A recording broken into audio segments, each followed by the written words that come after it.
Alright guys, here you have it. So if you remember, this gentleman brought us in this 59 Chevy Apache Fleet Side. Now he had this truck taken apart around 15 years ago and had it started on, and someone had done the bodywork and the paint, and then they kind of went away, disappeared, and then he took it to another shop and had them kind of play with it, try and put it together, and then it went from another shop to another shop. He was just too busy, and finally he just lost sight of it, and it sat in his garage for 15 years painted. Got a couple chips, got a couple scratches in it while it sat, but he hung on to it. Then he got hold of us and he said, I need you to put this truck together for me. Now of course I always hate doing stuff like this because you never know how it was fit together, how it was put together before. You don't even know if it does fit together. This truck went together, honestly, it was a little bit of a nightmare. It doesn't fit exactly 100% perfect like it should, but it fits pretty damn good. And were they ever perfect in 1959? I highly doubt it. So no, we did not do the paint, we did not do the bodywork. What we did do is we got the brakes in it, we got all the chrome on it, we got the glass in it, got the interior in it, we got it up and running. And of course what happened when we got it running? A good gentleman that he took it to that rebuilt the engine 15 years ago didn't tighten the rod, a couple of the rods, the main caps. We fired it up, heard a little bit of a knock, was like, what the hell's that? Shut it off, let it sit for a minute, check all the fluids. Obviously you got to fire it up again. We hear a little bit of a knock. We listen carefully. It sounds like it's at the bottom of the oil pan. It sounds like maybe one of the connecting rods is coming down and hitting the oil pump. So just as about when we're ready to shut it off and we get our asses pulled out of the way and we come out from underneath the truck, what happens? The fucking rod goes through the pan.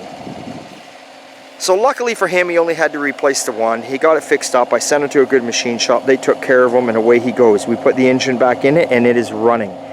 Just took it for a bit of a test drive.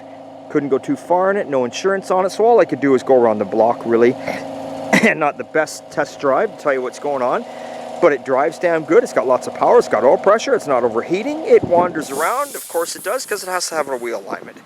But what a beautiful little truck. These are all the factory colors. Now he does have the bumpers that are painted. It shouldn't have the chrome bumpers.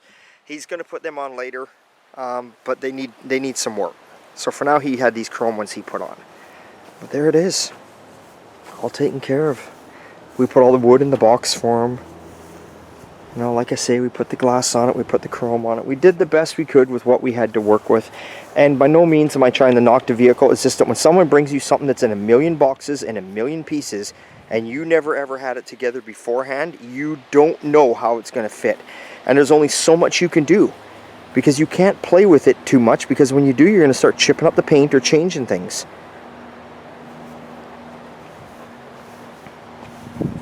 But I tell you, she sure looks good sitting out here.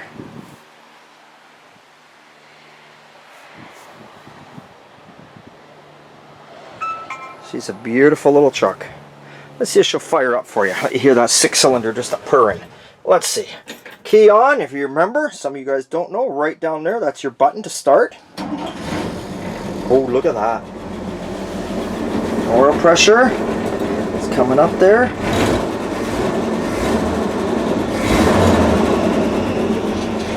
Temperature sitting only a quarter of the way on the gauges. Now I can't really let it run here, guys, because you can see the fuel gauge is empty. So I got to get some fuel in her. We'll shut her off for the moment. But everything's working. Wipers are working, heater's working, horn's working. Let's see, I think we got a horn, don't we? There we go.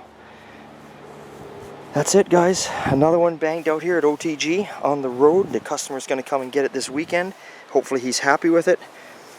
Obviously there's going to be little things he's going to have to play with here and there. There's a couple little issues that we couldn't take care of. We couldn't put the spare tire under it because it was missing a couple brackets.